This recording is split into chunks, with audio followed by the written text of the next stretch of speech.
السلام عليكم ورحمة الله وبركاته. ازيكم حبايبي، عاملين ايه؟ يلا نعمل فطير النهاردة. هو بصراحة الفيديو ده مصوراه بقالي فترة، عشان ما صورتش النهاردة حاجة. هنزله يعني النهاردة، نسمي الله كده ايه ونعمله.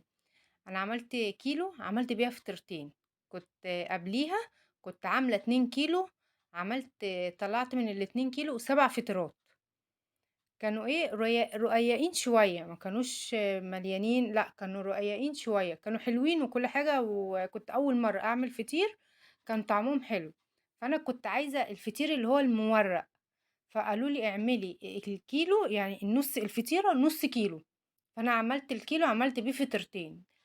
جبت كيلو دقيق ونخلته، وحطيت عليه معلقة ملح صغيرة، وجبت مية ودوبت فيها معلقتين سكر. هاعجنه كده في بعضيه بس هجيب ميه تاني، يعني مش في الكنكه دي، لا هزود ميه كمان. وافضل اعجن فيه كده لحد لما يديني العجينه الحلوه، يعني الطريه.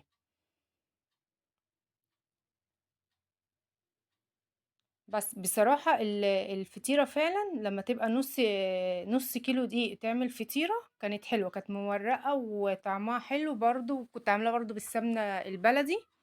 كان طعمها حلو. قبليها كنت دي تاني مره في حياتي اعمل فطير.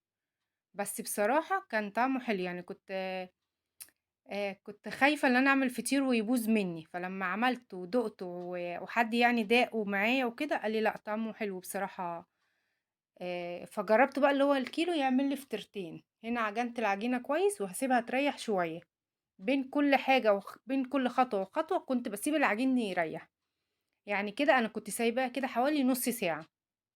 هنزل بقى افرده على الصينية، هعمله رول.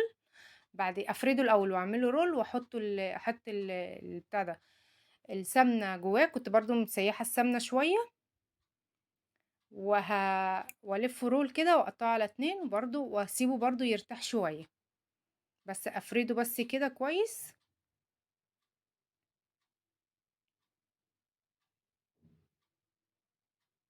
بس وايه كنت بسيب العجين كل ما اشكله، يعني اسيبه ان هو ايه يرتاح شويه، يقولوا ايه كل ما يرتاح كل ما يبقى احسن. فردته كده بس على الصينيه، وجبت السمنه. وكنت حطيت برضو في الطبق اللي انا كنت عاجنه فيه، حطيت فيه شويه زيت علشان لما اقطعه اعمله رول واقطعه اقسمه على 2 يعني. احطه فيه برضو واغطيه واسيبه يرتاح. بس هي العجينه طريه بس حلوه، يعني عجينه الفطير بتبقى طريه بس كانت حلوه يعني.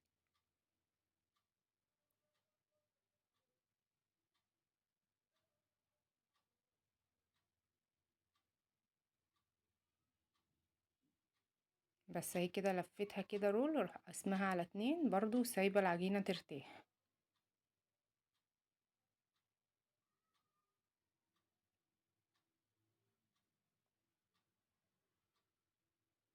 كانت الفطير بصراحه من الحاجات اللي انا كنت بخاف اعملها، بس بصراحه لما جربتها، لا الحمد لله نجحت فيه الحمد لله.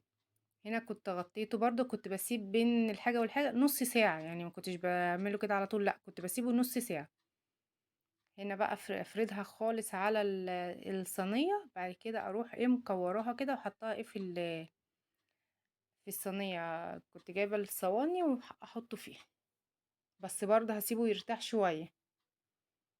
وقبل ما اشتغل بقى فيه خالص كده كنت هشغل الفرن عشان هو عايز يخش على نار عالية.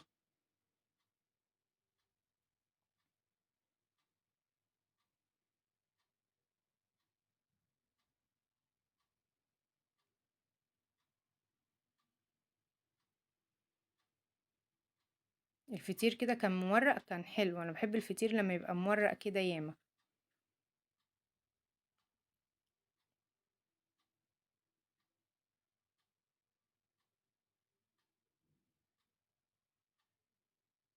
برضه هافرد التانية كده برضه هحطها في الصينية بتاعتها، وبرضه هسيبها شوية ترتاح.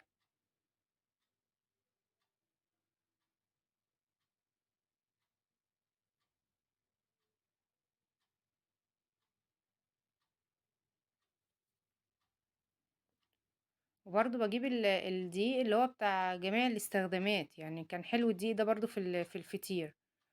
ومع اني اول مرة الفطير اللي قبليه ما كانش نفس النوع، بس برضه كان حلو.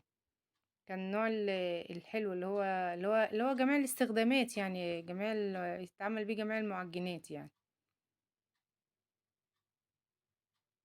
بس اهم حاجة يعني يقولك ايه، لازم تنخلي انخل الدقيق، يعني بنخله حتى بعمل كيكة، بعمل حواوشي، بعمل اي حاجة بنخله.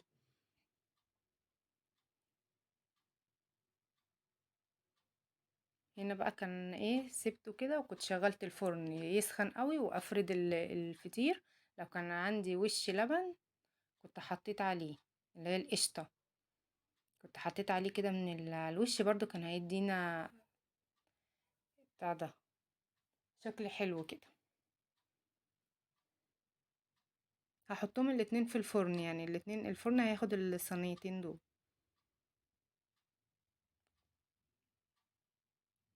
اهو هنا بقى كان ايه لسه طالع. ايه رأيكم؟ رأيكم يهمني.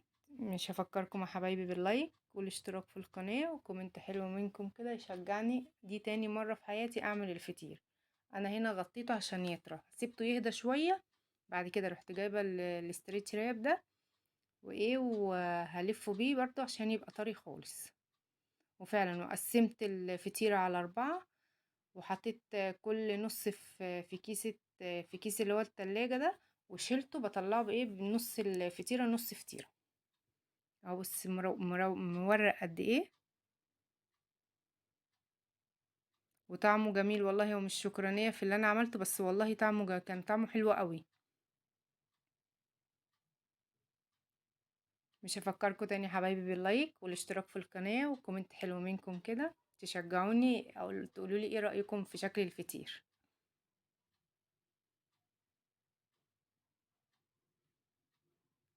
بس وكده الفيديو يكون خلص. اقول لكم يا حبايبي تصبحوا على خير.